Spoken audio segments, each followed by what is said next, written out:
C'est le cas de la Belgique. Les militaires découvrent la potentielle nocivité du Milan lors d'un entraînement. Patrick Dessy, à la tête du principal syndicat de soldats belges, révèle l'affaire en 2001. Au musée de l'armement de Bruxelles, il a tenu à nous présenter le général Pochet. Celui-ci a commandé pendant des années des unités équipées du missile Milan. Ça, qu'est-ce que c'est? Donc voilà, c'est ce qui sort donc du tube et c'est le missile en lui-même.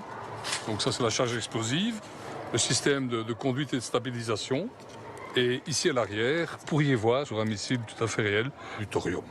C'est ça que sert le thorium, c'est pour mieux voir le dégagement infrarouge du missile et pour pouvoir mieux le guider de jour comme de nuit. Et alors vous en avez déjà utilisé par le passé?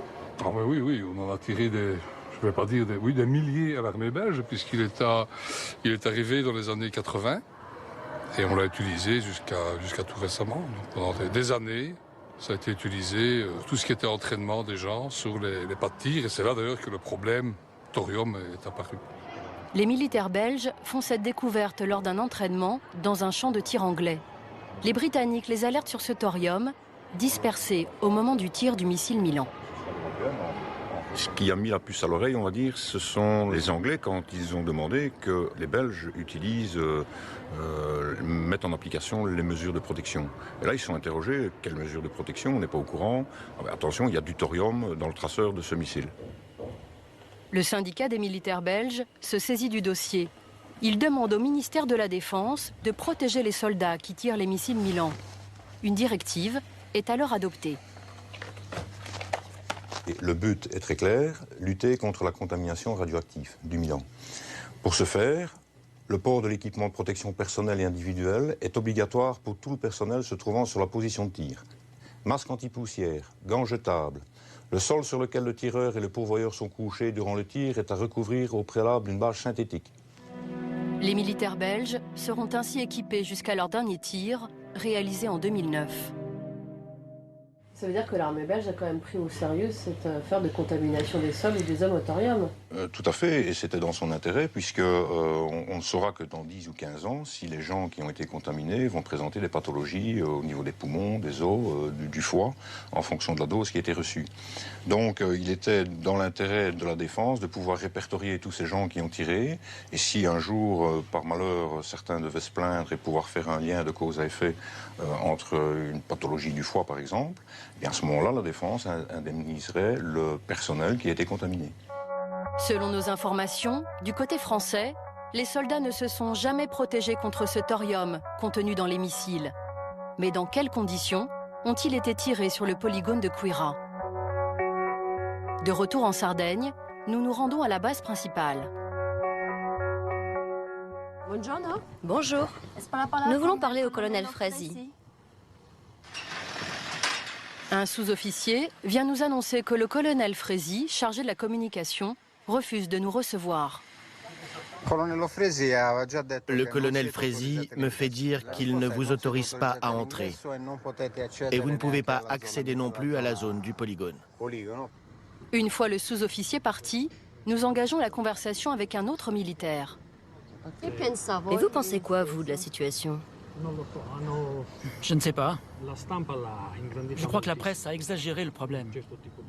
Enfin, je veux dire la presse locale. Pourquoi? On a reçu des résultats d'analyse et on a bien vu que tous les poisons dont la presse parlait n'existent pas. Le soldat fait référence à une enquête commandée par l'OTAN. Une enquête qui disculpe totalement les activités militaires du polygone de Queyras. C'est à Milan que se trouve la SGS, la société qui a réalisé cette étude. Cette multinationale est la première entreprise au monde d'analyse et de certification. Le chargé de la communication est présent, le directeur général s'est lui aussi déplacé. Fait étonnant, un dictaphone est même posé sur la table pour enregistrer notre entretien. S'ils prennent autant de précautions, c'est sans doute parce que 2 de leurs scientifiques sont mis en cause par le procureur Fiordalisi. Vous êtes? Ah, d'accord, l'autre chimiste. Ils sont poursuivis pour falsification aggravée d'un document public. Ce matin, ils comptent bien défendre ce document, l'étude sur les sols, qu'ils ont menée sur le polygone de Queyras pour le compte des militaires. Combien d'échantillons? En total, de sol, c'est fait plus de 700 échantillons. D'accord. Donc c'est un gros travail pour vous. Oui.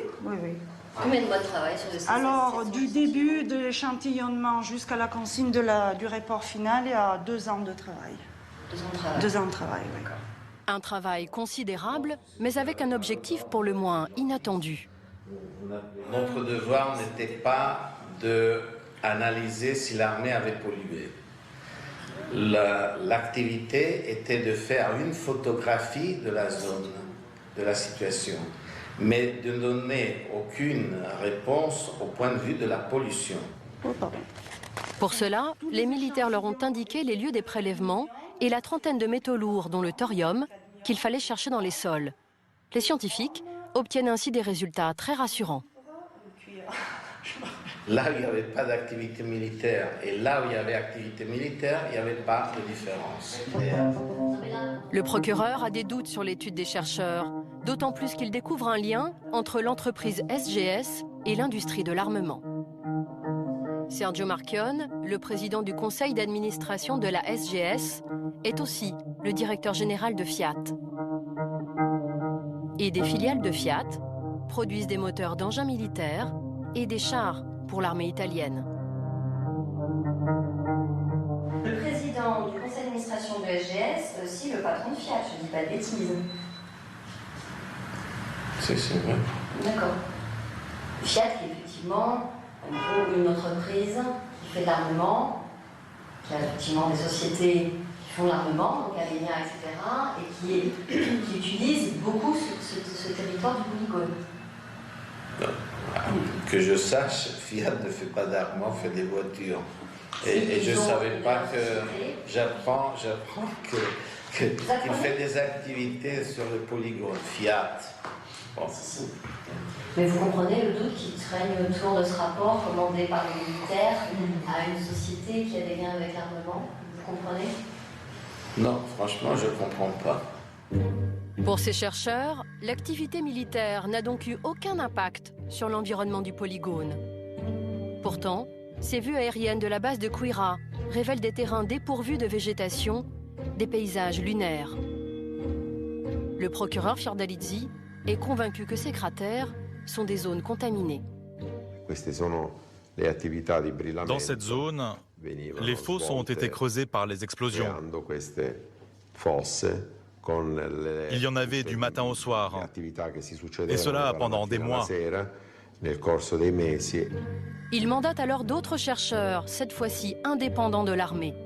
Leurs résultats seront bien différents de ceux de la SGS. Le toxicologue Pierluigi Caboni travaille à l'université de Cagliari en Sardaigne. Mettez-les là.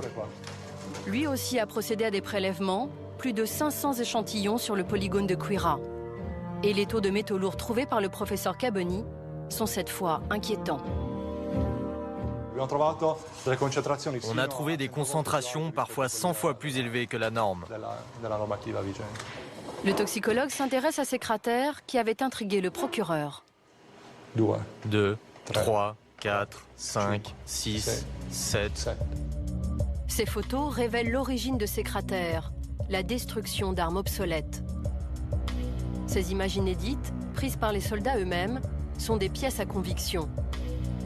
On y voit les militaires faire exploser de vieux obus et provoquer ainsi des nuages de poussière de métaux lourds.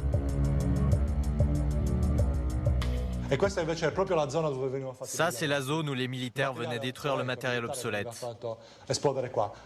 Regardez ici. Ce sont tous les cratères formés par ces explosions. On voit que dans la zone, la végétation ne pousse plus. Pourquoi il n'y a pas de végétation? Probablement à cause de la pollution due aux métaux lourds qu'on a trouvés. Cadmium, plomb, arsenic et antimonium. Pour le professeur Caboni, Quira est un désastre environnemental et sanitaire. Moi, je ne me sentirais pas en sécurité si j'habitais dans une zone militaire avec ce type d'activité. Mais certains Sardes n'ont pas vraiment eu le choix.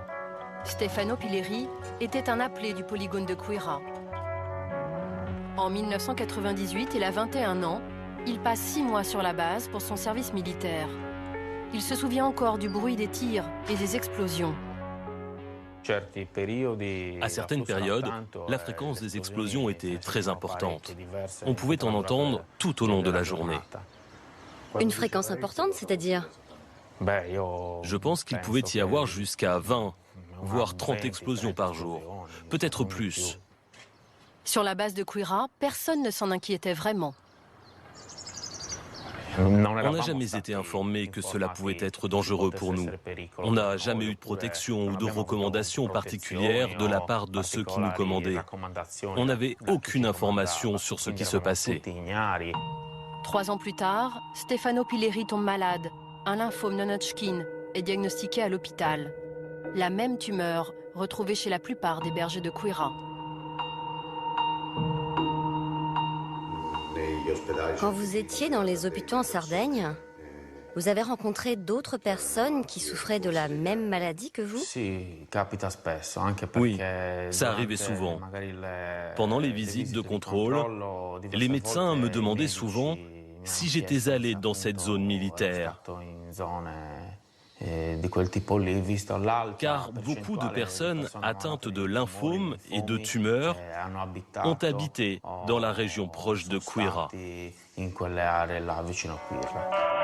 Pourtant, l'armée n'a jamais reconnu un lien entre sa maladie et les explosions de la base de Quira. Et ce, malgré les conclusions du professeur Antonietta Gatti. Cette chercheuse travaille sur un domaine novateur, l'infiniment petit, les nanoparticules. Elle analyse au microscope les tumeurs des malades. Dedans, il y a une caméra. Je mets ces échantillons ici. Ce sont des coupes très fines d'organes malades, comme le foie ou les reins. Et à l'intérieur même de la tumeur de Stefano Pilleri, elle découvre des métaux lourds. Quand on trouve à l'intérieur du corps humain ces nanoparticules, la présence conjointe de ces éléments n'est pas normale, car elle n'existe pas dans l'air que l'on respire.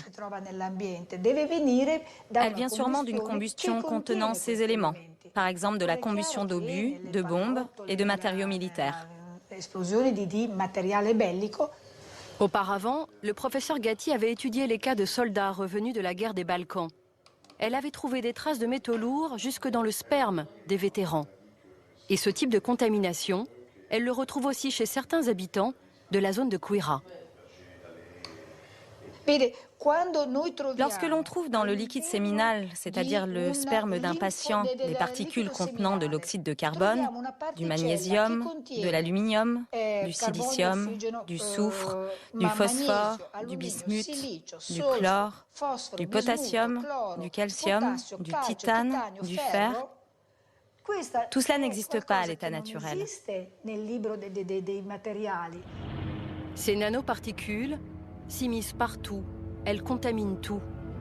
En Sardaigne, elles sont même soupçonnées d'avoir provoqué des malformations chez certains enfants, notamment au plus près des cratères, où les munitions obsolètes ont été dynamitées à l'air libre, dans le village d'Escalaplano. C'est ici que vit le photographe qui a retrouvé devant sa porte l'agneau à l'uranium appauvri. Cet animal a ravivé les doutes de Stefano Artizzu sur la malformation de sa propre fille. Celle-ci est née il y a 20 ans, sans doigt, à la main droite. Petit à petit, il découvre que son enfant n'est pas un cas isolé dans le village. Au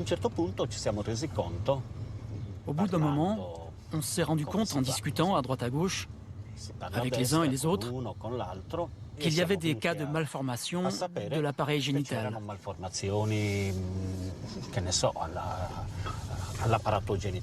Et aussi d'autres malformations qui concernaient les organes digestifs. Il y avait aussi un autre cas, un problème au visage. On en a dénombré 15 en tout. Entre 1988 et 1992, 15 enfants malformés sont nés dans le village. Face à cette hécatombe, Stefano tente de mobiliser les habitants en vain. La honte sera plus forte que le désir de vérité. On nous a dit qu'on se trompait, que ce n'était pas vrai, qu'il n'y avait aucune raison de s'inquiéter. Tout le monde, même leurs parents, voulait les cacher. Ce qu'ils voulaient, c'était dissimuler l'ampleur du phénomène. Seul contre tous, le photographe abandonne son combat. Les enfants malformés d'Escalaplano restent cachés, à l'abri du regard des villageois. Aujourd'hui, le sujet est tabou, le nom des familles gardé sous silence. Nous finissons par trouver l'adresse de l'une d'entre elles. C'est Linda. Buongiorno. Ma fille est née comme ça. Elle est hydrocéphale. Elle a le crâne un peu déformé. Si vous voulez, vous pouvez monter, mais pas avec la caméra. À l'étage, Maria, sa fille, est allongée sur un lit médicalisé. À 24 ans, elle a le corps d'une fillette de 5 ans. Voilà pourquoi je ne voulais pas de caméra. Son crâne est déformé, ses membres atrophiés et paralysés. Sa bouche reste grande ouverte, car ses dents ont poussé à l'intérieur de son palais. Maria a du mal à respirer. Elle entend, mais elle ne peut pas parler. Maria est, comment dire, elle est éteinte. L'encéphalogramme est quasi plat. Maintenant, il est impossible de la laisser seule, car elle peut suffoquer, vous comprenez? C'est tellement difficile. À l'hôpital, ils m'ont dit qu'ils n'avaient jamais vu un monstre pareil. Pas vrai, Maria?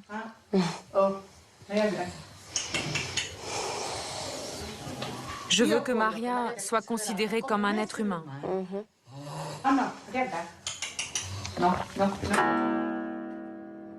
À la naissance de sa fille, cette coiffeuse a dû arrêter de travailler pour s'en occuper. Elle n'a jamais compris pourquoi la 11e de ses enfants était née comme ça. J'ai fait toutes les analyses à l'hôpital. Ils m'ont dit que ça ne venait pas de moi, que ce n'était pas de ma faute. Quand vous étiez enceinte de votre fille, est-ce qu'il y a un événement particulier, un événement militaire qui vous a marqué? Non, on entendait des explosions, comme des bombes. Comme on vivait à proximité, on voyait ces gros nuages. On ne pouvait pas savoir ce que c'était. Jamais on n'aurait pu imaginer que c'était nocif. C'était en 1988, l'année noire d'Escalaplano, celle qui a vu naître la plupart des enfants mal formés. Dans cette lettre, adressée en 2002 à la mairie, des élus municipaux ont recensé grâce aux bouches à oreille 24% de naissances anormales en 1988. Un chiffre que l'ancien maire a toujours nié. Monsieur De Mantis ? Vincenzo De Mantis était à la tête du village de 2001 à 2010. Là, on a un document où on montre qu'il y a 24% de naissances anormales. Je ne connais même pas les parents. Donnez-moi les noms. Vous les avez, vous, les noms? Pour vous, ils n'existent pas. Pour moi, ils n'existent pas car je ne les connais pas. C'est tout. Je ne les connais pas, tous ces enfants dont vous me parlez. Je ne les connais pas. Ok. Si l'ancien maire nie l'existence des enfants d'Escalaplano, c'est qu'ils sont une mauvaise publicité pour la région. Bon nombre de Sardes préfèrent fermer les yeux pour préserver le tourisme, l'agriculture et bien sûr l'armée, les 3 secteurs qui font vivre l'île. Dans cette affaire, 20 personnes sont actuellement mises en cause par le procureur. Un élu, 7 scientifiques et 12 militaires sont poursuivis. Parmi eux, des généraux, anciens responsables du polygone. Un jour, ils devront tous s'expliquer sur l'origine du syndrome de Queyras. Avec nous sur ce plateau, Linda Bendali, qui a co-réalisé ce reportage avec Sophie Le Gall et Pascal Pascariello. Bonsoir. Bonsoir. Abraham Béat, radiobiologiste, biophysicien et président de l'Association des médecins français pour la prévention de la guerre nucléaire. Merci monsieur d'être avec nous. Nous avions également invité la Direction générale de l'armement et le constructeur de missiles MBDA à participer à ce plateau. Ils ont tous deux décliné notre invitation. Linda Bendali, je me tourne d'abord vers vous. La fin de votre reportage est vraiment frappante, forte. Pourquoi la mère de cette jeune fille, très lourdement handicapée, accepte finalement de vous parler? Alors c'est délicat en fait. Au début, il faut remettre un petit peu dans le contexte. Donc quand j'arrive, je ne sais pas sur quoi je vais tomber. C'est-à-dire, je ne sais pas quel est le type de malformation qu'a sa fille. Et au moment où je lui en parle, elle, on sent tout de suite la volonté, elle insiste pour qu'on monte à l'étage et qu'on voit sa fille. Pourquoi ? Parce qu'en fait, elle va nous expliquer que les militaires ont dit que sa fille n'existait pas, que c'était de la rumeur. Donc elle voulait nous apporter une preuve, en fait, concrète. Nous dire, voilà, elle existe, elle est là, elle est vivante, elle entend ce qu'on dit. Et elle voulait vraiment nous prendre à témoin dans cette histoire, en fait. Et c'est ce qu'on voit, le maire du village, en tout cas l'ancien maire du village, vous dit, ces 15 enfants mal formés, ils n'existent pas parce que moi, je ne les connais pas. Voilà, c'est très étonnant. Alors moi, je me dis, comment ça se fait qu'ils disent ça? Après, si on prend le contexte global, cet homme est lié au tourisme, il défend aussi l'économie de son village. Et l'économie, c'est quoi? C'est l'agriculture. Et donc, il veut pas... Enfin, on a l'impression que le village veut cacher ses enfants parce qu'ils ne veulent pas nuire à l'image de marque de ce village. Et l'image de marque, c'est quoi? C'est vendre du lait, de la viande et essayer de vivre de cette agriculture. Et donc, ils sont vraiment torturés entre ce dilemme qui est connaître la vérité et préserver le village et son économie parce qu'il n'y a pas d'industrie, il n'y a rien autour, quoi. Et alors, les habitants d'Escalaplano, ils ont porté plainte, finalement? Non. Aucun. Escalaplano est inexistant dans le dossier judiciaire. Et ça, pour moi, c'est le grand drame de cette histoire, quoi. C'est-à-dire que nous, on a voulu creuser cette piste. Escalaplano, c'était important parce que c'était beaucoup à l'état de rumeur. Il n'y avait pas de fait parce que le procureur n'a pas pu aller plus loin. La seule chose qu'il a pu faire, c'est déterminer avec un géologue que l'endroit où était Escalaplano, il y avait donc des explosions pas loin et les courants de vent apporter toutes les poussières vers le village, qui est un peu surélevé. Et donc, effectivement, quand il faisait exploser ses munitions obsolètes, les poussières arrivaient directement dans le village d'Escalaplano. Abraham Béat, on a vu qu'il est question d'uranium appauvri dans le reportage de Linda Bendali, de thorium, d'arsenic, de cadmium. C'est ce qu'on appelle des métaux lourds. Et ils ont tous un impact sur notre organisme. Voilà, que ce soit l'uranium ou le thorium, c'est des substances qui ont une double toxicité. Une toxicité chimique, parce que ce sont des métaux lourds, et d'autre part une radiotoxicité, puisqu'ils sont radioactifs. Alors, sur la toxicité chimique, cette question des métaux lourds est un problème majeur de santé publique, qui a donné lieu à une grande enquête de l'Organisation mondiale de la santé, parce que ces métaux lourds, si vous voulez, peuvent être filtrés et se fixer sur le cerveau, donc peuvent avoir des effets sur le système nerveux d'une part, et ils sont d'autre part tératogènes, c'est-à-dire qu'ils ont des conséquences au niveau des embryons. Alors du coup, Monsieur Béat, est-ce que vous feriez le lien entre ces malformations constatées par Linda Bendali à Escalaplano en Sardaigne et la présence de ces métaux lourds, dans l'hypothèse en tout cas? Je comprends bien. Écoutez, dans le cas très particulier, ce que je retiens, et qui me paraît très important, c'est le rôle important des poussières, des particules, du vent, c'est-à-dire la possibilité d'une contamination pulmonaire. Or, ces substances sont particulièrement toxiques par la voie d'entrée pulmonaire. Le deuxième élément, par contre, c'est le fait que ça a l'air concentré dans une période très particulière. Entre 88 et 92. Voilà. Et donc là, on a l'impression qu'il y a eu une sorte de contamination, d'intoxication massive. Est-ce que c'est les entraînements réguliers des missiles qui peuvent donner ça? C'est possible. Ou bien est-ce que c'est la destruction de matériel ancien? Je n'en sais rien, je n'ai pas la preuve, mais tout de même, les arguments vont plutôt dans ce sens. Linda Bendali, le procureur a fait faire des enquêtes scientifiques, en tout cas des prélèvements, et ça a mis en évidence plusieurs séries de données incontestable. Alors oui, effectivement, il y a le thorium, donc on retrouve, comme on voit dans le sujet, dans les eaux des bergers. Il y a effectivement une série de métaux lourds qu'on retrouve dans le sol à des quantités 100 fois plus élevées, donc avec une diversité de métaux lourds qu'il est très difficile à créer de manière naturelle. Alors, Monsieur Béard, expliquez-nous qu'est-ce que ce fameux thorium, qui est quand même moins connu du grand public. C'est une famille entière de radioactifs avec des filiations successives. Et ce thorium-232, si vous voulez, a une demi-vie de 14 milliards d'années, c'est-à-dire plus que l'année de la naissance de notre planète. Alors, ce thorium-là, si vous voulez, est connu au niveau industriel parce qu'il a été très utilisé, puisqu'il permet, si vous voulez, en émettant sa particule sur un cristal, de donner un effet thermoluminescent. Voilà, c'est ce qui permet de suivre les missiles quand on les lance. C'est ce qui permet de suivre le missile. Mais il est très connu des médecins pour une autre raison.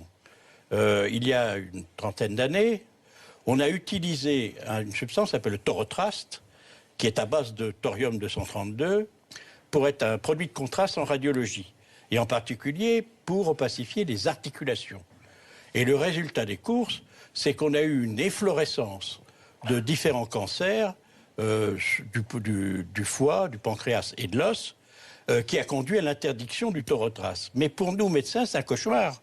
Et pour nous, ça pèse lourd dans notre mémoire de cette période-là et de la toxicité particulière du thorium. Les militaires ou l'entreprise MBDA qui fabrique ces missiles, pouvait-elle ignorer la toxicité de ce thorium, ou l'avait-elle oublié comme on a oublié le torotrast? Non, la réponse est bien sûr que non, ils le savaient. Le problème, c'est comment on mesure les choses. Si on mesure sur un missile isolé, un missile Milan isolé, les 2,7 grammes, dans laquelle on dit on va l'envoyer sur un char, et dans laquelle la pulvérisation va entraîner 10 000 becquerels dans la nature. En faisant des calculs, si vous voulez, même modestes, on voit que ce n'est pas dramatique. Mais dans un champ avec des habitations, des bergers... Mais si par contre vous avez une concentration énorme, à cause des essais dans un champ donné, puisqu'on dit que c'est 2000 missiles environ, et dans laquelle vous avez une accumulation, évidemment, les conditions changent. Alors, Linda, sait-on combien de missiles Milan ont été fabriqués et vendus avec du thorium? On a une idée? 350 000 dans le monde. Ouais, c'est à peu près le chiffre que nous a confirmé MBDA aussi, effectivement. Alors, vous nous détaillez à la fin de votre reportage la liste des personnes inculpées, inquiétées, des militaires, des hauts gradés, des scientifiques, un élu, pas de représentants de ces entreprises d'armement inquiétés, poursuivis, demandés à être entendus? Non, c'est vrai que le procureur ne s'est pas attaché à cette question. Pourquoi? Parce que lui, il a préféré effectivement, sur les militaires, dire voilà, vous avez provoqué un désastre environnemental, c'est le terme juridique italien, voilà. Et donc je vais vous poursuivre pour ça. Parce que vous avez mis beaucoup de métaux lourds, beaucoup de thorium dans la zone, vous avez exposé les populations, vous les avez laissés pénétrer dans la zone, donc travailler en plus en tant qu'éleveurs, etc., sans les avertir et sans leur interdire l'accès.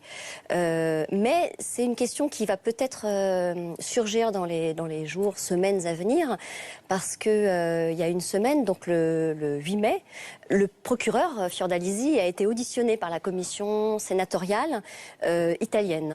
Et à ce moment-là, les sénateurs se sont interrogés, se sont demandé mais pourquoi on n'irait pas voir du côté de la France, et donc du côté d'MBDA ou de l'armée française, pour demander des explications sur ce missile Milan. Alors, on va revenir à la France, parce qu'on a beaucoup parlé de la Sardaigne. Linda Bendali, votre reportage s'intéresse aussi au sort de ces populations près de ces champs de tir. Même symptôme, même silence? C'est-à-dire qu'aujourd'hui, à Bourges, on s'est confronté effectivement au silence de l'armée et au silence des populations. Donc Sophie Le Gall, avec qui j'ai réalisé cette enquête, donc a enquêté à Bourges, a fait du porte-à-porte, a appelé les agriculteurs locaux, a appelé donc, toutes les populations. Et effectivement, tout le monde sur Bourges se sent lié par ce secret défense, par cette industrie militaire qui vit dans le département, qui fait vivre le département. C'est-à-dire que par exemple, rien que le missilier MBDA, c'est le premier employeur du département du Cher. Et donc, c'est vrai que ça a été très dur d'avoir des informations. Et notamment, ce qui est très très étonnant, c'est qu'à l'intérieur donc du polygone de Bourges, il y a ce fameux site confiné à l'uranium appauvri. Absolument. Et là, il n'y a pas une photo qui existe, c'est-à-dire qu'on n'a trouvé aucune photo sur ce site. Et les élus qui, depuis 10 ans, depuis l'affaire du syndrome du Golfe, demandent à visiter ce site, Alors on dit venez au polygone, on fait une belle visite, mais jamais sur le site confiné. Donc personne ne l'a vu, il n'y a pas une image. C'est quand même très étonnant. Secret, pourquoi? défense absolue. Absolue. Abraham Béard, qu'est-ce que vous avez répondu aux riverains inquiets, aux élus qui vous ont sollicité sur ce qui se passe à Bourges? Alors, je veux d'abord dire qu'il y a peut-être une différence avec la Sardaigne, c'est qu'il y a tout de même des gens dans la région, y compris à Bourges, qui se posent tout de même de sacrées questions sur cette situation. Et après tout, dans la réunion où ils m'ont convié, c'est eux qui m'ont convié. Donc cette fois-ci, on n'a pas une population complètement cadenassée. Ça bouge. Le deuxième élément, si vous voulez, je suis persuadé que s'il y a une visite sur le site dans la zone confinée, c'est-à-dire là où actuellement maintenant on fait des essais, pas forcément d'uranium appauvri, mais tous les essais, je suis persuadé que c'est devenu impeccable. La question c'est avant. Bien, on n'est pas sûr du tout qu'avant c'était aussi bien confiné, surveillé que cela, que les déchets de ces différents tirs avaient été soigneusement, tout était ramassé, pas seulement les douilles, mais aussi les déchets métalliques et tout. C'est possible que ce soit comme ça maintenant. Mais le problème, c'était, qu'est-ce qu'il y a il y a 20 ans, il y a 30 ans, qu'est-ce qui s'est passé dans la zone? Vous, si on vous demandait aujourd'hui, faites une enquête sur les conséquences, les risques, il faut aller voir quoi? Il faut aller voir les champs, il faut aller voir la terre, il faut aller voir l'eau, il faut examiner les gens. Je pense que la première des démarches, c'est d'examiner ce qui se passe dans le sol. Et comme il s'agit là, plus probablement de rechercher de l'oxyde d'uranium, de regarder ce qu'il y a dans la partie aqueuse, dans la nappe phréatique, etc. On avait posé cette question à la DGA sur les tests qui pourraient être effectués, s'ils ont été effectués ou pas de leur côté. On nous a répondu par mail. Alors je vais vous lire ce qu'ils nous répondent. Des prélèvements réguliers sont effectués par l'armée. Selon la Direction générale de l'armement, il n'y a aucune trace d'uranium appauvri en dehors des zones d'essai de son site de Bourges. Voilà, c'est ce que répond la DGA. En dehors du site, c'est-à-dire qu'à l'intérieur du site, il y en a. Je ne sais pas, je vous laisse, réagir, je ne sais pas. Moi, c'est ce que je comprends aussi, mais au contraire, c'est un début de transparence qu'il faut saluer, parce que ça veut dire que s'il y en a bien à l'intérieur du site, ça s'est arrêté juste forcément, ça a dû migrer. Et ça ne peut migrer qu'à l'intérieur du sol, et on doit pouvoir le retrouver. Donc, si vous voulez, c'est un premier pas très intéressant. Alors, ces études ne sont pas publiques. Hein. On les a demandées, ne les publient pas. C'est comme ça. Mais si vous voulez, ça, c'est une autre bataille. S'ils sont sûrs que c'est impeccable, que tout va bien, il n'y a pas de risque. On peut faire les prélèvements. Non pas les prélèvements comme eux les font, mais les prélèvements comme un organisme indépendant pourrait les faire. Abraham Béard, si on élargit le débat, et quand on voit que quelques bergers en Sardaigne, près d'un champ d'essai, sont contaminés visiblement, probablement à ce point, qu'en est-il de la contamination des populations civiles sur les vrais terrains de guerre? Alors, je vais vous dire, c'est pire. La nature des armes et les conséquences pour la population civile est un problème moderne. Je voudrais prendre un exemple récent très simple, et qui est l'utilisation des bombes au phosphore, qui ont été faites récemment au Moyen-Orient, et qui ont entraîné un nombre de victimes considérable.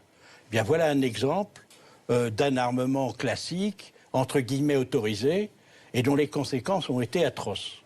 C'est-à-dire que, si vous voulez, le phénomène moderne, c'est que ce soit des conflits locaux ou des conflits plus généralisés, la cible n'est plus le militaire d'en face.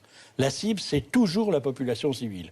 Et si on prend l'exemple de l'arme nucléaire, la cible, ça n'est que la population civile. Linda, pour conclure sur la Sardaigne, qu'est-ce qui se passe en ce moment à Quiras? Les tirs continuent, ça s'est arrêté? Alors, ça continue, l'activité reprend petit à petit parce qu'elle a été fermée à un moment par le procureur, qui à un moment a dit on ferme tout, on fait un bilan, un état des lieux et on ferme tout. Donc là, ça reprend petit à petit. Et puis là, le procureur, il y a eu à peu près 15 jours, donc fin avril, a donné donc au juge ses conclusions. Donc maintenant, il y a un juge qui va décider s'il va y avoir un procès ou pas. Et donc voilà, tout le monde est dans l'attente de tout ça. Et en attendant, effectivement, l'activité reprend dans la base. Mais bon, on a quand même rencontré des bergers qui continuaient à emmener les moutons dans les zones d'essai. Et quand on leur demande « mais pourquoi vous continuez à y aller? Vous savez qu'il y a une possibilité de pollution ?» On nous dit « mais on va aller où ?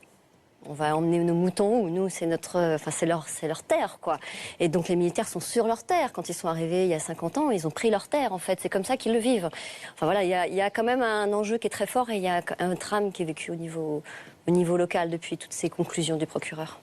Voilà, ce sera le mot de la fin. Merci à tous les deux. Merci Linda Mendali, merci Abraham Béard de nous avoir éclairé sur ce qui se passe dans ces zones militaires qui, on l'a vu, pratiquent vraiment le secret et sur les conséquences probables sur la santé et l'environnement. Merci à vous qui nous regardez pour votre fidélité. À très bientôt pour une prochaine enquête de pièces à conviction sur France 3.